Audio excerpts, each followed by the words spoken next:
The manuscript was hidden beneath medical bills and morphine prescriptions, its pages yellowed and coffee-stained. My hands trembled as I read the dedication. For Dad, who taught me that words can change the world, and for those who stayed when staying got hard, my son Nathan had been dead for 3 hours. His wife Sophia? She was at a wine-tasting event in Napa Valley. Networking opportunity, she'd called it. You understand, right? Nathan would want me to keep living. Living. That's what she called abandoning her dying husband for the past 6 months while he withered away in a hospital bed, writing these words between chemotherapy sessions and seizures. I clutched the manuscript tighter.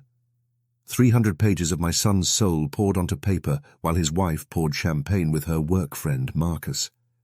The same Marcus whose Instagram stories I'd been watching all morning, showing Sophia laughing in a sundress while my son took his last breath alone, except for me and a tired nurse named Patricia. But Nathan had left something behind, something Sophia didn't know about, something that would ensure the world knew exactly who abandoned him when he needed love most. His unfinished novel, and I was going to finish it. Nathan had always been a dreamer. While other kids collected baseball cards, he collected words, scribbling stories on napkins, filling notebooks with adventures, creating entire worlds during boring family dinners.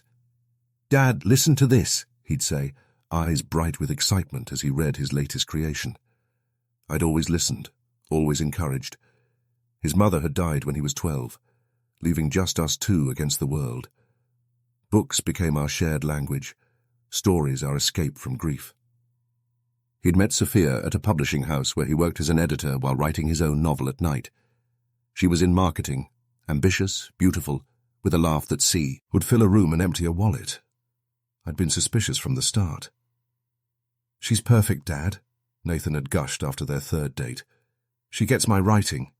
She believes in my dreams." What I'd seen was a woman who liked the idea of dating a future novelist, the romantic notion of it, the bragging rights at cocktail parties. "My boyfriend's writing a book," she'd say, like it was an accessory she wore. They'd married 2 years later in a vineyard ceremony that cost more than Nathan made in 6 months. I'd watched Sophia network through her own wedding reception, collecting business cards between dances, while Nathan gazed at her like she'd hung the moon. "Isn't she amazing?" he'd asked me during the father-son dance. "So driven, so passionate about her career." "What about passionate about you?" I'd asked carefully. "Dad, supporting each other's dreams is love. She's going places, and I'm lucky to be along for the ride." But I'd noticed things. How she'd roll her eyes when he talked about his writing, how she'd schedule important client dinners during his reading events, how she'd refer to his novel as Nathan's little project at parties. "When are you going to write something that sells?" she'd asked once at Sunday dinner, after Nathan shared a chapter with us. "Literary fiction is nice, but commercial fiction pays bills." "It's not about money," Nathan had said quietly. "It's about telling stories that matter." "Stories don't pay for our mortgage, babe. My promotion will, though." That promotion. Always the promotion. Sophia had climbed the corporate ladder like it was coated in grease, fast, slippery, and stepping on anyone who got in her way, including her husband. The diagnosis came on a Tuesday. Stage 3 lung cancer. Non-smoker's lung cancer, the cruel kind that picks victims at random. Nathan had called me from the hospital parking lot, voice aidy but hollow. "Dad, I need you to sit down." "I'm sitting. I have cancer, lung cancer. They're saying 6 months to a year with treatment." The world had tilted. My boy, my healthy 32-year-old son who ran marathons and ate organic everything, had cancer. "I'm on my way," I'd said. "Dad, wait. Don't tell Sophia yet. She has that big presentation tomorrow. I don't want to distract her." That should have been my first real warning. A husband more worried about his wife's presentation than sharing his death sentence. When Sophia finally found out, her reaction was calculated. She'd cried, but it felt rehearsed. She'd said all the right things, but her eyes kept checking her phone. "We'll get through this together," she'd promised, already scrolling through emails. "But I might need to travel more for work. Medical bills, you know. Someone needs to keep our insurance." The chemotherapy started immediately. Brutal rounds that left Nathan vomiting, shaking, aged 10 years in 10 weeks. I'd sit with him during treatments, reading aloud from his favorite books, while poison dripped into his veins. Sophia came to the first appointment. She'd spent it on her laptop, occasionally looking up to pat Nathan's hand like he was a pet that needed soothing. "Big campaign launch," she'd explained. "You understand, right, babe? Marcus is covering for me, but I need to be available." Marcus. That name started appearing more and more. Marcus from accounting. Marcus, her work husband. Marcus, who seemed to be at every happy hour, every conference, every late-night strategy session. "He's just a friend," Nathan had said when I'd carefully brought it up. "Sophia needs support too. This is hard on her." Hard on her? She wasn't the one whose hair was falling out in clumps. She wasn't the one who couldn't keep water down. She wasn't the one writing goodbye letters at 3 a.m. because sleep was impossible when you could hear death's footsteps getting closer. But Nathan defended her, always. Even as she missed chemotherapy as certain appointments for urgent client needs. Even as she started sleeping in the guest room because his sick smell made her nauseous. Even as her Instagram filled with photos of wine tastings and team dinners, while he posted nothing because he was too weak to hold his phone. Before we continue to the most heartbreaking part of this story, I have a small request. We're working toward our dream of reaching 1,000 subscribers, and without your support, it won't be possible. Please take a moment to subscribe to our channel, like this video, and share your thoughts in the comments below. Here's a question for you. Have you ever watched someone you love be betrayed by the person who promised to stand by them? How did you handle it? And please, don't miss what happens next. The night I discovered the truth about Sophia will haunt me forever. Let's get back to the story. The night everything shattered was a Thursday. Nathan had been moved to hospice care, a reality Sophia had accepted with disturbing ease. "It's better this way," she'd said, not looking up from her phone. "Professional care. I'm not equipped for this level of medical need." I'd been staying at the hospice every night, sleeping in the uncomfortable chair beside Nathan's bed. That particular evening, he'd been lucid, a gift in those final days. "Dad," he'd whispered, pointing to his laptop bag. "Can you bring me my computer? I want to work on the book." His book. Even dying, he was still writing. I'd retrieved the laptop and watched him type with shaking fingers, each word a victory against the cancer eating him alive. "What's it about?" I'd asked. "Love. Loss. The lies we tell ourselves." He'd smiled sadly. "Fiction, but you know what they say. Write what you know." Around 9 p.m. he'd asked for Sophia. "Can you call her? I need to tell her something." I'd dialed her number. Straight to view. Icemail, I'd tried again. Nothing. "She's probably in a meeting," Nathan had said, but I'd seen the hurt in his eyes. I'd stepped outside to try again, and that's when I decided to check Instagram.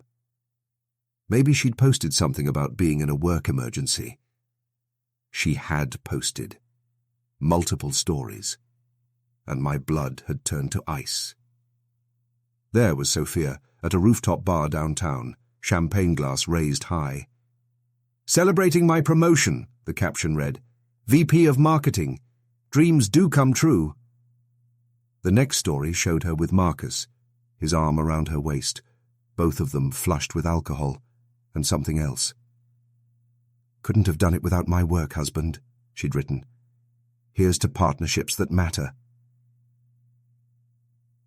The timestamp showed she'd been there for 3 hours, while her actual husband lay dying, asking for her. I'd screenshot everything, my hands shaking with rage. Then I'd walked back into Nathan's room, plastering on a fake smile. "She's in a meeting, buddy. Sends her love." "Of course," he'd whispered. "Big presentation tomorrow." There was no presentation. I'd checked her company's calendar. She'd lied to him. She'd been lying for months. Nathan had fallen asleep around midnight, his breathing labored but steady. I'd opened his laptop, intending to save his work, when I'd found a folder labeled Letters to S. I shouldn't have read them, but I did. Letter after letter, dated over the past 6 months. Love letters to Sophia, apologies for being sick, promises that he'd understand if she found someone else, begging her to be happy after he was gone. And then the last one, dated that morning. S. I know about Marcus. I've known for weeks. I see how you look at him, how he looks at you. I'm not angry. How could I be? I'm dying and you're living. Just promise me you'll wait until I'm gone. Let me pretend a little longer that you still love me. Let me die believing in our love story, even if it's fiction. I'd run to the bathroom and vomited. My son knew. He'd known his wife, was already moving on, and he'd spent his last drops of energy protecting her from guilt. When I'd returned, Nathan was awake, watching me with knowing eyes. "You read them," he'd said. It wasn't a question. "Nathan, it's okay, Dad. Love makes us do strange things. Even dying can't change that." "She doesn't deserve you," I'd whispered. "Maybe not. But I choose to love her anyway. That's my story to write." He'd asked me to read to him then. His favorite book, The Great Gatsby. Fitting, really. A story about the lies we tell ourselves for love. I'd read until my voice gave out, until his breathing changed, until the monitors began their terrible song. Nathan died at 3:47 a.m., holding my hand, whispering Sophia's name. She'd arrived at 10 a.m., reeking of wine and Marcus's cologne, mascara perfectly applied for the grieving widow performance. "I'm so sorry," she'd sobbed, loud enough for the nurses to hear. "I should have been here. But he'd want me to keep living, right? He'd understand." I'd said nothing, but I'd taken Nathan's laptop and his manuscript, and every letter he'd ever written. Because my son might have chosen to love her despite her betrayal, but I chose something else. I chose revenge. The funeral was a masterpiece of hypocrisy. Sophia, dressed in designer black, delivered a eulogy that should have won an Oscar.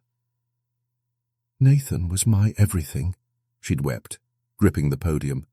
"My soulmate, my best friend, the love of my life. I don't know how I'll go on without him."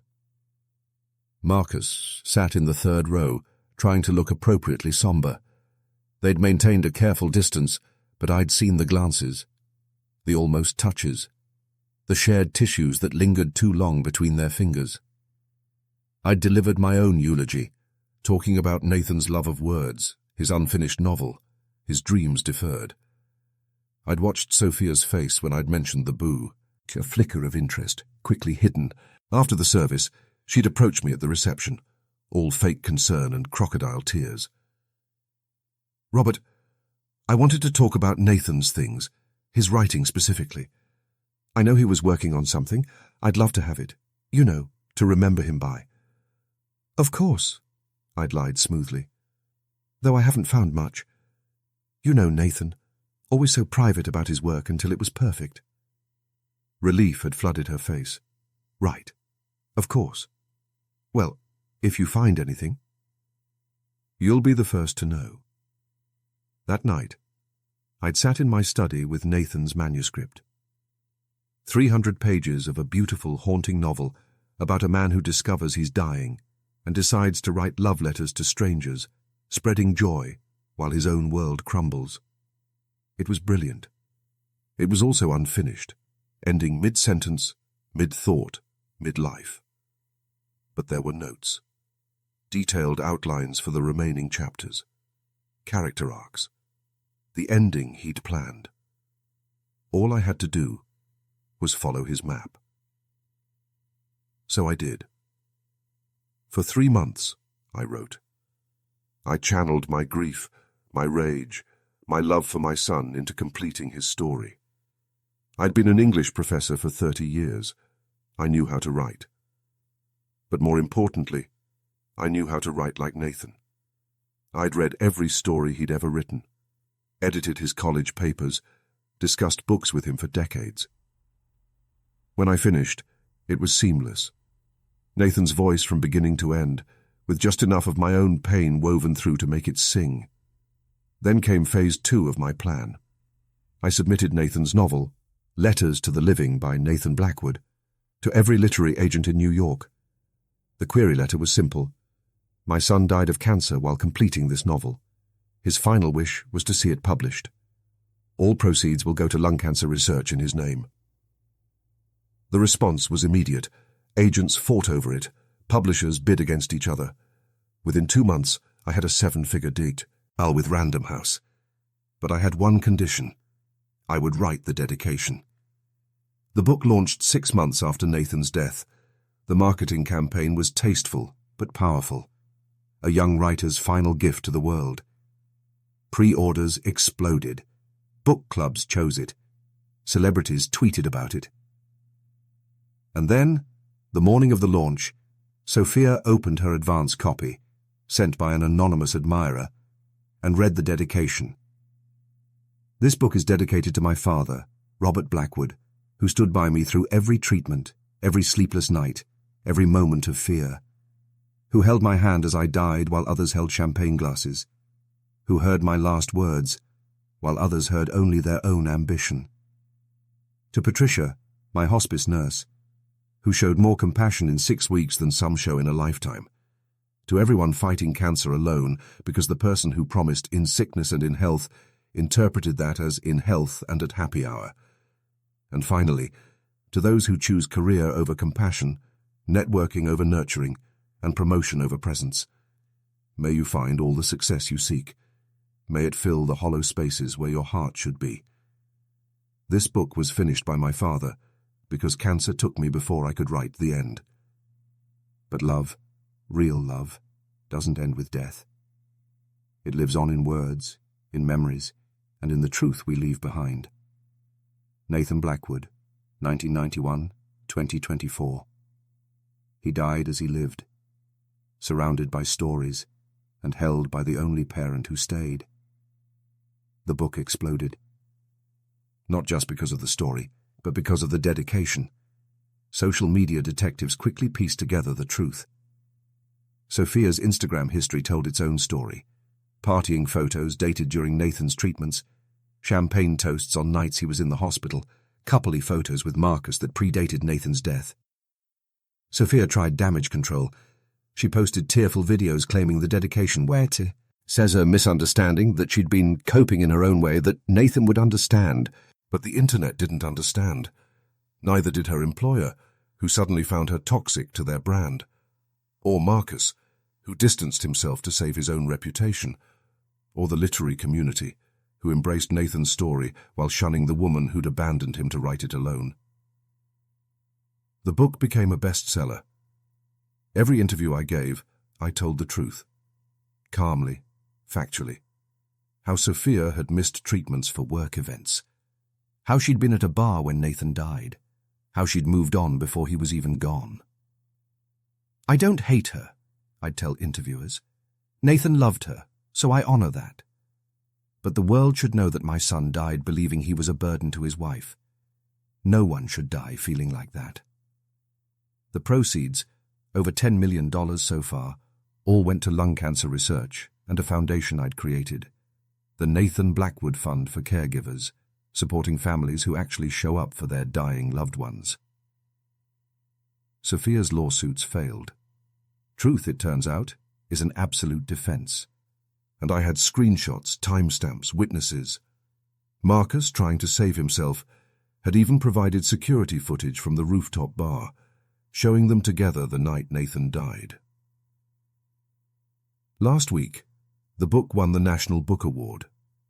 I accepted on Nathan's behalf, reading from the final chapter he'd outlined but never wrote, where his character learns that the true measure of love isn't in grand gestures, but in quiet presence during life's darkest moments. My son wrote most of this book while dying, I told the audience, my voice steady despite the tears in my eyes. He wrote it in the moments between pain medications, during sleepless nights when breathing was a battle. He wrote it believing in love, even as his own love story was crumbling. That's the kind of man Nathan Blackwood was. Sophia wasn't in the audience. She'd moved to Los Angeles after the book's release, changed her name, tried to outrun her reputation. But the internet never forgets. The dedication had gone viral, spawning hashtags like "stay when staying," "gets hard," and "letters to the living." Cancer patients had started writing their own letters, sharing them online. A movement had been born from my son's unfinished words. Marcus had publicly apologized, donating a substantial sum to Nathan's foundation. Too little, too late, but I'd accepted it in Nathan's name. My son would have forgiven him. Nathan had always been better than me that way. The book had been optioned for a film, with the stipulation that the dedication be read verbatim during the credits. I'd insisted on creative control, ensuring that Nathan's story, the real story, would be told without Hollywood glamorization.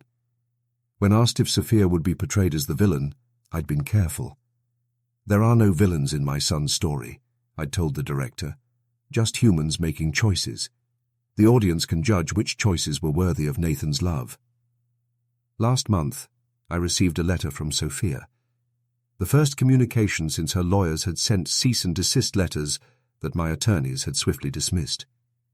"Robert," she'd written, her once confident handwriting now shaky. "I read the book, all of it. I found his letters.